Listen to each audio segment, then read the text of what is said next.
നമസ്കാരം. നമ്മുടെ channel follow ചെയ്യുന്ന നമ്മുടെ സബ്സ്ക്രൈബർ ഫാമിലിയിലുള്ള ആളുകൾക്ക് കൃത്യമായിട്ടറിയാം, നമ്മൾ കുറച്ച് കാലങ്ങളായിട്ട് മാരുതി സുസുക്കിയുടെ ഷോറൂം വഴി വിൽക്കുന്ന മൈക്രോ SUV എന്നവർ വിളിക്കുന്ന ടോൾ ബോയ് കോൺസെപ്റ്റിലുള്ള ഒരു ഹാച്ച് ബാക്ക് വാഹനം മാരുതി സുസുക്കി ഇഗ്നീസ് അത് നിർത്താൻ പോവുകയാണ് എന്നുള്ള രീതിക്കുള്ള വാർത്തകൾ വന്നിട്ടുണ്ടായിരുന്നു. നമ്മൾ വളരെ കറക്റ്റായിട്ട് പറഞ്ഞിട്ടുണ്ടായിരുന്നു ആ ഒരു വാഹനം is going to be discontinued എന്നുള്ളത്. അത് ഡിസ്കണ്ടിന്യൂ ചെയ്യും എന്ന് തന്നെ നമ്മൾ കൃത്യമായിട്ട് പറഞ്ഞിട്ടുണ്ടായിരുന്നു.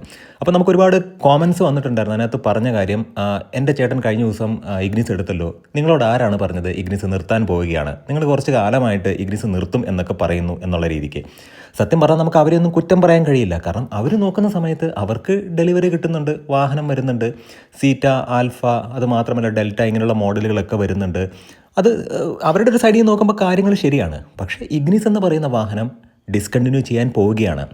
ഒഫീഷ്യലി മാരുതി സുസുക്കി കൺഫേം ചെയ്തൊരു കാര്യമെന്ന് പറയുന്നത് മാരുതി സുസുക്കി ഇഗ്നീസ് അതിൻ്റെ പ്രൊഡക്ഷൻ 2026 മാർച്ചോടുകൂടി കംപ്ലീറ്റ് ആയിട്ട് സ്റ്റോപ്പ് ചെയ്യാൻ പോവുകയാണ്. ഇനി ഈ ഒരു വാഹനം ഇന്ത്യൻ മാർക്കറ്റിൽ പുതിയതായിട്ട് പ്രൊഡക്റ്റ് അവൈലബിൾ എന്നുള്ള രീതിക്ക് വരില്ല. കമ്പനിയിൽ നിന്നും മാനുഫാക്ചർ ചെയ്ത് ആ ഒരു വാഹനം വരില്ല. ഏതെങ്കിലും ഡീലേഴ്സിൻ്റെ കയ്യിൽ സ്റ്റോക്ക് ഉണ്ടെങ്കിൽ, അല്ലെങ്കിൽ ഓൾറെഡി പ്രൊഡ്യൂസ് ചെയ്ത വാഹനങ്ങൾ, പ്രൊഡക്ഷൻ കംപ്ലീറ്റ് ആയ വാഹനങ്ങൾ യാർഡിലോ, അതല്ലെന്നുണ്ടെങ്കിൽ ഇപ്പം ബാംഗ്ലൂരാണ് അവരുടെ മെയിൻ ഒരു യാർഡ്, അതല്ലെന്നുണ്ടെങ്കിൽ കമ്പനിയിലൊക്കെ ഉണ്ടെങ്കിൽ, പ്രൊഡക്ഷൻ പ്ലാന്റിലുണ്ടെങ്കിൽ അവിടെ നിന്ന് ഈ ഡീലേഴ്സിൻ്റെ അടുത്തേക്ക് എത്തിക്കുക എന്നുള്ളത് മാത്രമാണ്. അപ്പോൾ അങ്ങനെ നോക്കുമ്പോഴത്തേക്കും Tata, good bye and thank you so much Maruti Suzuki ignis. One of the finest cars, the best car in this segment എന്ന് തന്നെ ഞാൻ തീർച്ചയായിട്ടും പറയും. ഇന്നത്തെ വ്ളോഗിലൂടെ നമ്മൾ ഡിസ്കസ് ചെയ്യാൻ പോകുന്നത് മാരുതി സുസുക്കി ഇഗ്നീസ് എന്ന് പറയുന്ന മൈക്രോ SUV ടോൾ ബോയ് കോൺസെപ്റ്റിലുള്ള ഈ ഒരു വാഹനത്തിൻ്റെ ഫെയർവെല്ലിനെ കുറിച്ചിട്ടാണ്. എഞ്ചിൻ ബേഡ മറ്റൊരു വ്ളോഗിലേക്ക് ഏവർക്കും ഹാർദമായ സ്വാഗതം. നമ്മുടെ വ്ളോഗും നമ്മുടെ ഇത്തരത്തിലുള്ള കോണ്ടന്റുകളൊക്കെ നിങ്ങൾക്ക് ഉപകാരപ്രദമാകുന്നുണ്ടെങ്കിൽ നമ്മുടെ ചാനലിലൊന്ന് സപ്പോർട്ട് ചെയ്യുക, സബ്സ്ക്രൈബ് ചെയ്യുക, മാക്സിമം ലൈക്ക് ചെയ്യുക, ഷെയർ ചെയ്യുക, കമൻറ്റ് ചെയ്യുക.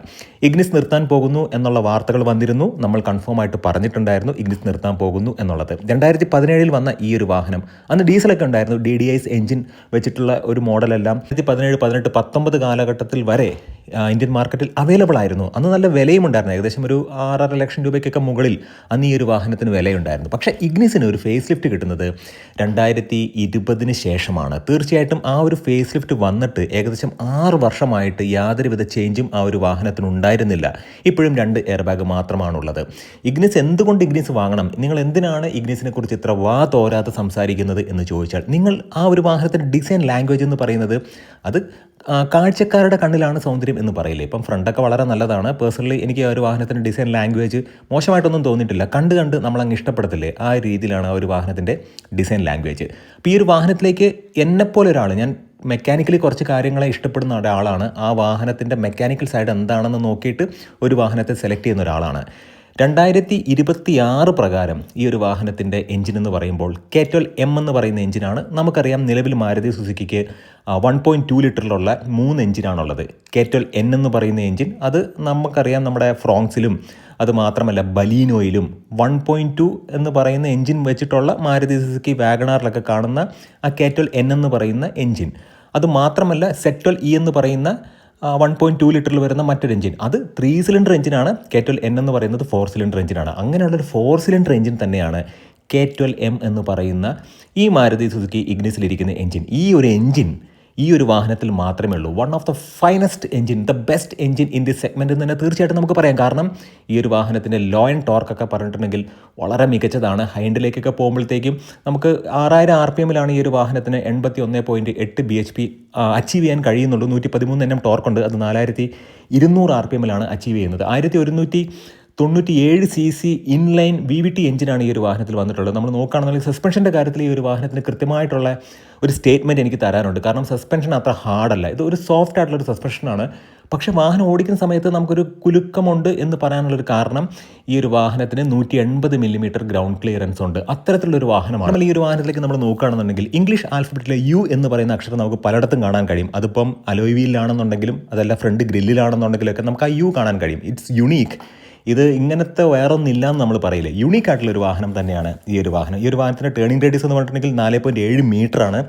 3700 മില്ലിമീറ്ററാണ് ഈ ഒരു വാഹനത്തിൻ്റെ ലെങ്ത്, 1690 മില്ലിമീറ്ററാണ് വിഡ്ത്ത്. വളരെ ചെറിയ വാഹനമാണ്. ഈ ഒരു വാഹനം നിങ്ങൾ കാണുന്നത് പോലെയല്ല. വാഹനത്തിൻ്റെ പുറത്തുനിന്ന് നോക്കുമ്പോൾ കുഞ്ഞു വാഹനമാണെന്ന് തോന്നിയാലും അകത്ത് വിശാലമായ സ്പേസ് ആണ് നമുക്കുള്ളത്. നല്ല ഗ്രൗണ്ട് ക്ലിയറൻസ് ഉള്ളതുകൊണ്ട് ഇപ്പോൾ ക്രെറ്റയുടെയൊക്കെ ഒരു ഗ്രൗണ്ട് ക്ലിയറൻസ് ആണ് ഈ ഒരു വാഹനത്തിന്. 180 മില്ലിമീറ്ററാണ്. ഹൈറ്റ് എന്ന് പറയുന്നത് 1595 മില്ലിമീറ്ററാണ്. വീൽ ബേസ് 2435 മില്ലിമീറ്ററാണ്. ബോട്ട് സ്പേസ് കുറച്ച് കുറവാണ്, എന്നാൽ പോലും നല്ല പെർഫോമൻസ് നൽകുന്ന ഒരു വാഹനമാണ്. അതിൻ്റെ ആ എഞ്ചിൻ നോട്ടൊക്കെ കേട്ടിട്ടുണ്ടെങ്കിൽ നമുക്ക് പറയാം യഥാർത്ഥത്തിൽ ഈ ഒരു വാഹനം നമ്മൾ ഇതിൻ്റെ ഒരു ഹിസ്റ്ററി നോക്കുകയാണെന്നുണ്ടെങ്കിൽ 1977 മാരുതി സുസുക്കി അവരുടെ ഒരു സ്പോർട്സ് കാറ്റഗറിയിലുള്ളൊരു മിനി കൂപ്പേ കൈൻഡ് ഓഫ് വാഹനവുമായിട്ട് യൂറോപ്യൻ മാർക്കറ്റിലും അതല്ല ഗ്ലോബൽ മാർക്കറ്റിലേക്ക് വന്നിട്ടുണ്ടായിരുന്നു. പിന്നീട് സെർവോ SS20 എന്ന് പറയുന്ന ഒരു വേർഷൻ, ഒരു വാഹനം, അതൊരു കൂപ്പേ കൈൻഡ് ഓഫ് ഡിസൈൻ വാഹനം തന്നെയാണ്. വാഹനമായിട്ട് ഗ്ലോബൽ മാർക്കറ്റിലേക്ക് വന്നു. നിങ്ങൾ ആ ഒരു വാഹനത്തെ, അതായത് സെർവോ SS20 എന്ന് പറയുന്ന ആ ഒരു വാഹനത്തെ നോക്കുകയാണെന്നുണ്ടെങ്കിൽ അതിൻ്റെ സൈഡിൽ കാണുന്ന ആ 3 സ്ട്രിപ്സ് ഉണ്ടല്ലോ, അത് യഥാർത്ഥത്തിൽ ക്യാരി ഫോർവേഡ് ചെയ്തിട്ട് നമ്മുടെ മാരുതി സുസുക്കി ഇഗ്നിസിലും അത് കാണാം. അതൊരു ഗ്ലോബൽ പ്രോഡക്റ്റാണ്. 9ഓളം രാജ്യങ്ങളിലേക്ക് കയറ്റി അയക്കുന്ന മികച്ച ഒരു പ്രോഡക്റ്റ് തന്നെയാണ് മാരുതി സുസുക്കി ഇഗ്നിസ്. ഇനി മാരുതി സുസുക്കി ഇഗ്നിസ് ആർക്കും ലഭ്യമാവില്ല. ഒഫീഷ്യലി മാരുതി അത് കൺഫേം ചെയ്ത് കഴിഞ്ഞു. അതിൻ്റെ പ്രൊഡക്ഷൻ സ്റ്റോപ്പ് ചെയ്തു എന്നുള്ളതാണ്. 5 സ്പീഡ് മാനുവലിലും 5 സ്പീഡ് AGS AMT ട്രാൻസ്മിഷനിലും ഈ ഒരു വാഹനം അവൈലബിൾ ആണ്. പക്ഷേ ഇപ്പോൾ എവിടെയെങ്കിലും സ്റ്റോക്ക് ഉണ്ടെങ്കിൽ നിങ്ങൾക്ക് ഈ ഒരു വാഹനം ലഭിക്കും. തീർച്ചയായിട്ടും നല്ല പെർഫോമൻസ് നൽകുന്ന മികച്ച വാഹനങ്ങളൊക്കെ മാർക്കറ്റിൽ നിന്നും ഔട്ടായിക്കൊണ്ടിരിക്കുകയാണ്. ഫോർഡിൻ്റെ ഇക്കോസ്പോർട്ട്, അതുമാത്രമല്ല ഫോർഡിൻ്റെ എൻഡവർ, പോളോ GT, ഇങ്ങനെയുള്ള നല്ല നല്ല വാഹനങ്ങൾ ഇന്ത്യൻ മാർക്കറ്റിൽ നിന്നും അപ്രത്യക്ഷമായി കഴിഞ്ഞു. കാരണം ആളുകൾക്ക് ഈ വാഹനത്തിൻ്റെ അല്ലെങ്കിൽ ഇത്തരം വാഹനങ്ങളുടെ മെക്കാനിക്കൽ സൈഡ് അല്ലെങ്കിൽ അതിൻ്റെ ആ വാഹനത്തിൻ്റെ ഗുണഗണങ്ങൾ മനസ്സിലാക്കാനുള്ള ഒരു കഴിവ് നഷ്ടപ്പെട്ടു എന്ന് എനിക്ക് പലപ്പോഴും തോന്നാറുണ്ട്. വിഷമമുള്ളൊരു കാര്യം തന്നെയാണ്. നല്ല മികച്ചൊരു വാഹനമായിരുന്നു ഇഗ്നിസ്. മാരുതി ഒഫീഷ്യലി പറഞ്ഞു ഇനി ഇഗ്നിസിൻ്റെ പ്രൊഡക്ഷൻ ഇല്ല. നിലവിൽ എവിടെയെങ്കിലുമൊക്കെ സ്റ്റോക്ക് ഉണ്ടെങ്കിൽ അത് നിങ്ങൾക്ക് ലഭ്യമാകും. തീർച്ചയായിട്ടും ഈ ഒരു കോണ്ടന്റ് ഉപകാരപ്രദമായി എന്ന് വിശ്വസിക്കുന്നു. ഈ ഒരു ഇൻഫർമേഷൻ ഉപകാരപ്രദമായി എന്ന് വിശ്വസിക്കുന്നു. തീർച്ചയായിട്ടും വളരെ സങ്കടകരമായിട്ടുള്ളൊരു കാര്യമാണ്. മികച്ചൊരു വാഹനമാണ്. ഇനി എന്തെങ്കിലും ഒരു കാരണവശാൽ ഇതിനൊരു അപ്ഡേഷനൊക്കെ ആയിട്ട് വരും എന്നൊക്കെയുള്ള വാർത്തകൾ വരുന്നുണ്ട്. പേഴ്സണലി ഞാനത് വിശ്വസിക്കുന്നില്ല. ഇനി മാരുതി സുസുക്കി ഇഗ്നിസിന് ഒരു തിരിച്ചുവരവില്ല. 3 സിലിണ്ടർ എഞ്ചിനൊക്കെ ആയിട്ട് തിരിച്ചു വരും എന്ന വാർത്തകളൊക്കെ വരുന്നുണ്ട്. പക്ഷേ ഒരിക്കലും ഒരു ഗ്ലോബൽ സ്റ്റാൻഡേർഡിലുള്ള നെക്സ വഴി വിൽക്കുന്ന ഒരു വാഹനത്തിന് ആ 3 സിലിണ്ടർ എഞ്ചിൻ കൊടുത്തിട്ട് ഇന്ത്യൻ മാർക്കറ്റിലേക്ക് ഇനി കൊണ്ടുവരാൻ സാധ്യതയില്ല. കൊണ്ടുവന്നാൽ നല്ലത്. ഇപ്പോഴത്തെ ഒരു സാഹചര്യത്തിൽ എൻ്റെ ഒരു വിശ്വാസം ആ ഒരു വാഹനം അതോടുകൂടി ഡിസ്കണ്ടിന്യൂ ചെയ്തു. അതല്ല, യൂറോപ്യൻ മാർക്കറ്റിലൊക്കെ ഈ ഒരു വാഹനം ഡിസ്കണ്ടിന്യൂ ചെയ്യാൻ പോവുകയാണ്. എമിഷൻ നോംസ് ഒക്കെ വളരെ സ്ട്രിക്റ്റ് ആയിട്ട് വരുന്നു എന്നുള്ള കാര്യവും കൂടെ നമുക്ക് എടുത്തു പറയേണ്ട ഒരു ഫാക്റ്റാണ്. പക്ഷേ ഇവിടെ ഭാരത് സ്റ്റേജ് 7 ഇനി വരാൻ പോവുകയാണ്. 2027 BS7 ഇംപ്ലിമെൻറ്റ് ചെയ്യാൻ പോവുകയാണ്. അതെല്ലാം മുന്നിൽ കണ്ടുകൊണ്ട് തന്നെയായിരിക്കാം ചിലപ്പോൾ ഈ K12M എന്ന് പറയുന്ന മികച്ച എഞ്ചിൻ അത് ഡിസ്കണ്ടിന്യൂ ചെയ്തത്. ഇനി ആ ഒരു എഞ്ചിൻ ലഭിക്കില്ല, നല്ലൊരു വാഹനവും ലഭിക്കില്ല. ഇഗ്നിസ് എന്ന് പറയുന്ന വാഹനം വാങ്ങിച്ച ആളുകൾക്കൊക്കെ സന്തോഷിക്കാം. ഇതിൻ്റെ പാർട്സ് എല്ലാം തീർച്ചയായിട്ടും അവൈലബിൾ ആയിരിക്കും. കാരണം ഒരുപാട് പാർട്സൊക്കെ ഈ ജാപ്പനീസ് മെയ്ഡ് ആയിട്ടുള്ള അല്ലെങ്കിൽ ജാപ്പനീസ് OEM ആയിട്ടുള്ള KBXൻ്റെ പാർട്സുകൾ ഒരുപാട് ഈ ഒരു വാഹനത്തിലുണ്ട്. എന്നാൽ പോലും ഇപ്പോഴൊക്കെ ഇറങ്ങുന്ന 2020 ശേഷം ഇറങ്ങുന്ന ഇഗ്നിസിലൊക്കെ കൂടുതൽ ഇന്ത്യൻ നിർമ്മിതമായിട്ടുള്ള സപ്ലൈസിൻ്റെ പാർട്സുകളൊക്കെ ഒരുപാടുണ്ട്. എങ്ങനെയൊക്കെ നോക്കിയാലും പാർട്സ് അവൈലബിൾ ആയിരിക്കും. നല്ലൊരു വാഹനമാണ്. അപ്പോൾ thank you so much Ignis and good bye. നല്ല നല്ല കോണ്ടന്റുകളായിട്ട് വീണ്ടും കാണാം. നിങ്ങളുടെ സ്നേഹത്തിനും സപ്പോർട്ടിനും ഒരിക്കൽ കൂടെ നന്ദി, നമസ്കാരം.